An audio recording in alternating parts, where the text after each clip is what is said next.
Alléluia, Alléluia, Alléluia, Alléluia, Alléluia, Alléluia, Alléluia, Alléluia. Tu as Marie, Seigneur du ciel et de la terre. Tu as révélé aux tout petits le mystère du royaume. Alléluia. Alléluia. Alléluia. Alléluia. Alléluia.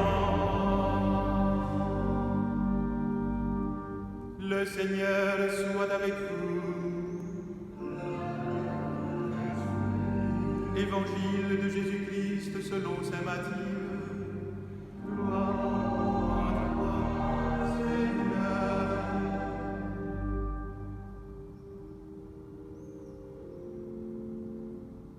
En ce temps-là, Jésus proposa cette parabole à la foule. Le royaume des cieux est comparable à un homme qui a semé du bon grain dans son champ. Oh, pendant que les gens dormaient, son ennemi survint. Il sema de l'ivraie au milieu du blé et s'en alla. Quand la tige poussa et produisit l'épis, alors l'ivraie apparut aussi.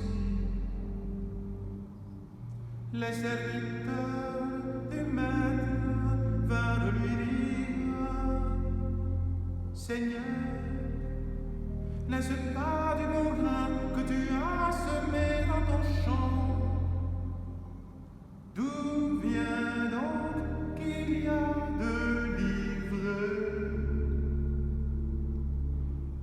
Il leur dit: c'est un ennemi qui a fait cela. Les serviteurs lui disent: veux-tu donc que nous allions l'enlever? Il répond: non. En enlevant l'ivraie, vous risquez d'arracher le blé en même temps. Laissez-les pousser ensemble jusqu'à la moisson. Et au temps de la moisson, je dirai aux moissonneurs: enlevez d'abord l'ivraie, liez-la en bottes pour la brûler. Quant au blé, ramassez-le pour le rentrer dans mon grenier.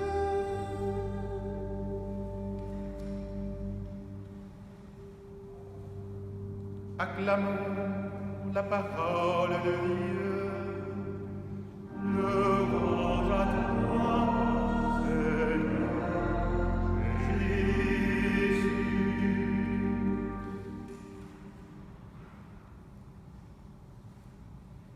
Elle grandit dans le champ de la patience, la véritable moisson de l'espérance. C'est en vous qu'est semé le royaume des cieux.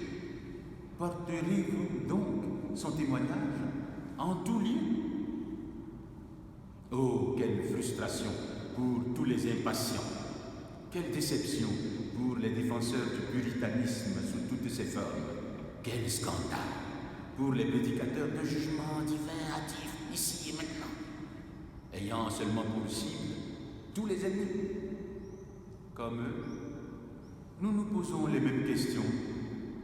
Comment Dieu peut-il supporter sur terre tant de désordres criants, tant d'injustices intolérables et de crimes abominables? Frères et sœurs, bien-aimés fils et filles de Dieu, écoutons l'évangile de ce jour qui est une belle parabole, un récit de sagesse divine donné par Jésus dans le chapitre 13 de l'évangile selon saint Matthieu. Jésus nous offre non pas des réponses toutes faites qui seraient des prêts-à-penser, des prêts-à-porter ou à emporter, mais Jésus nous dévoile ce que j'appellerais de belles portes de réflexion à franchir pour nous affranchir nous-mêmes des carcans de tous ordres. Jésus nous propose dans cet évangile de beaux espaces de méditation d'une parole en parabole pour apprendre à mieux comprendre l'attitude de Dieu, le comportement de Dieu par rapport à notre humanité. Au sein de ce monde et de l'immense champ de cette humanité, reconnaissons-le, blessée, se voit et se côtoie ce que Jésus appelle le bon grain et l'ivraie, et que André Chouraki traduit par la belle semence et les zizanies.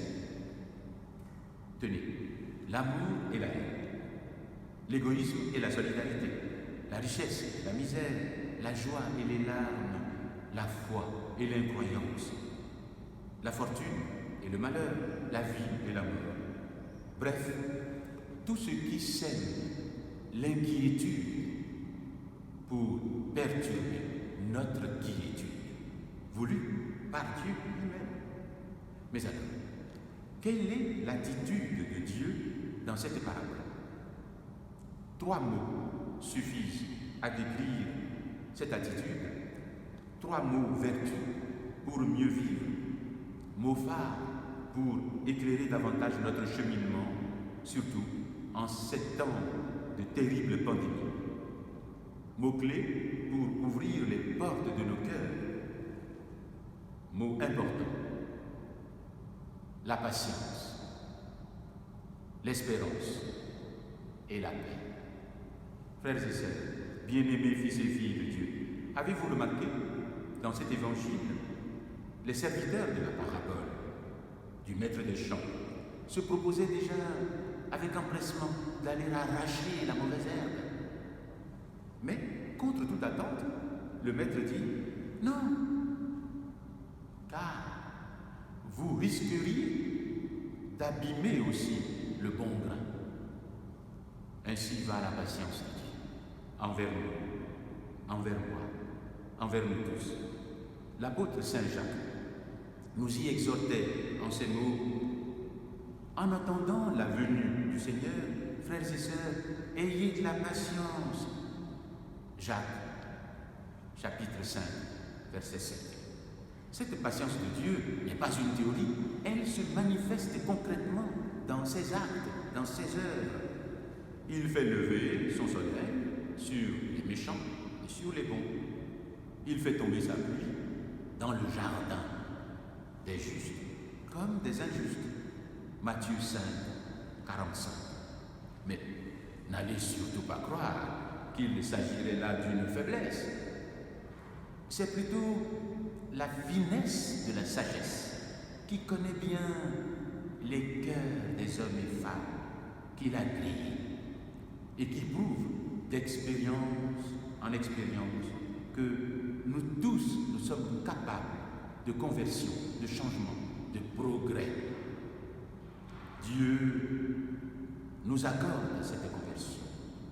Telle est la bonne nouvelle, l'espérance, qui est la deuxième dynamique de cet évangile. Cette espérance a donné de grandes et belles figures de sainteté dans l'histoire du monde et de l'Église. Ne citons que saint Augustin, sommes ici, à Saint-Augustin. Citons encore Saint Paul. Cette espérance a donné l'Église, dont Bossuet disait quelle est la composition mélangée de fort et d'infirme. Or, Jésus lui-même ne le dit-il pas dans l'Évangile avec ces mots: je ne suis pas venu pour les bien portants ni pour les justes, mais le Fils de l'homme est venu pour les malades et pour les pécheurs. Matthieu 9, verset 12. Voilà pourquoi, frères et sœurs, la patience avec laquelle Dieu nous accompagne, c'est la patience du médecin qui reconnaît qu'il doit cette patience pour que se développe en nous l'espérance de la guérison totale par la tolérance des remèdes qu'il nous procure. Tolérance. Oui, il faut en parler, car comme l'écrivait le grand théologien Yves Congar, l'intolérance est généralement à base d'inculture et de simplisme. Frères et sœurs, bien-aimés fils et filles de Dieu, vous qui écoutez cette parabole, au cœur de cette terrible pandémie, que la patience et l'espérance dans la paix vous accompagnent. La paix, c'est le nom même de Dieu. Heureux les artisans de paix, ils seront appelés fils et filles de Dieu. Matthieu 5, verset 9. Vous comprenez, frères et sœurs, que Dieu n'a pas du tout voulu, dans cette parabole, laisser les serviteurs malhabiles aller corriger la moisson avec la violence qui pourrait abîmer le bon grain. La violence. Ah, la violence, devenue endémique dans la pandémie actuelle. Alors, Dieu, le maître des champs, dit: laissez-les pousser ensemble jusqu'à la moisson. Elle grandit dans le champ de la patience, la véritable moisson de l'espérance. C'est en vous qu'est semé le royaume des cieux. C'est à vous, donc, de porter son témoignage en tout lieu. Le ferez-vous?